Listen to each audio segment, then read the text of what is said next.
Welfare পরিষদ কেন্দ্রীয় নির্বাহী কমিটির নেতৃবৃন্দ, ভাই বোনেরা, আসসালামু আলাইকুম। দীর্ঘক্ষণ আমরা প্রত্যেকে সংগঠনের বিষয়ে আলোচনা করেছি, সুনির্দিষ্ট বিষয়ে আলোচনা করেছি এবং গঠনতন্ত্র আমরা অনুমোদন করেছি। এই বিষয়ের উপর আমাদের সম্মানিত সভাপতি, বাংলাদেশ ওয়েলফেয়ার পরিষদ কেন্দ্রীয় নির্বাহী কমিটির সম্মানিত সভাপতি আবহাওয়া বিজ্ঞানী মির্জা নীলিমা সকল বিষয়ের উপরে বক্তব্য রেখে এবং সবার সমাপ্তি ঘোষণা করবেন। আসসালামু আলাইকুম।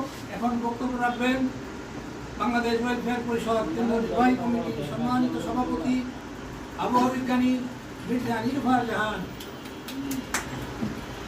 অসংখ্য ধন্যবাদ। আসসালামু আলাইকুম।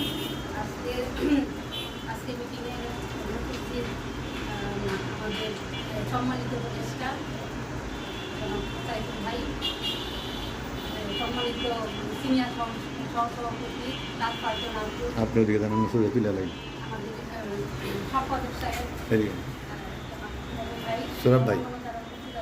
সৌরভ ভাই যে ঘুরে একটু ছবিটা আমরা রাখি। হ্যাঁ, এটা আমি দেখে থাকি, আমরা দুজন নিয়ে আমারটাও নিয়ে নিয়ে একটু কৃতজ্ঞতা প্রকাশ করি। তাজা পর্ণিপুর থেকে এসেছেন, তারপরে বগুড়া থেকে এসেছেন, তারপরে আমাদের কাজল সেই আদুলাপা এসেছে বগুড়া থেকে, নোয়াখালী থেকে, তারপর না ভিডিও আমি হ্যাঁ, তো দেশের বিভিন্ন জেলা থেকে হ্যাঁ, বিভিন্ন জেলা থেকে আপনারা এসে আমাকে আসলে উৎসাহিত করছেন। আমি প্রথমে আহ্বান জানিয়েছিলাম যে আমি আসলে সমাজের জন্য কিছু করতে চাই, এইভাবে সারা দিয়ে বসেন। তো আমরা আমাদের এই সংগঠনের বয়স প্রায় 2 বছর। তো আমরা অনেকদিন ধরেই মানে গঠনতন্ত্র নিয়ে ভাবছিলাম যে কিভাবে কি করা যায়। ছবিটা তুলি।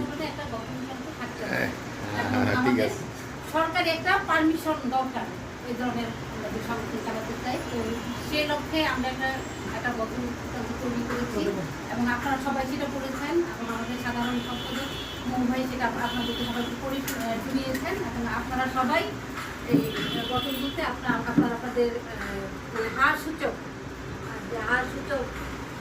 যে আপনাদের মন্তব্য করেছেন, সবাই মানে এটার পক্ষে। তো আজকে এই ওয়েলফেয়ার পরিষদের গঠনতন্ত্র এটাকে ফাইনাল করা হলো। আমরা দুজন তো ক্যামেরাম্যান তাহলে একাতে সম্মতি দিলাম। তো আজকে আমাদের আসলে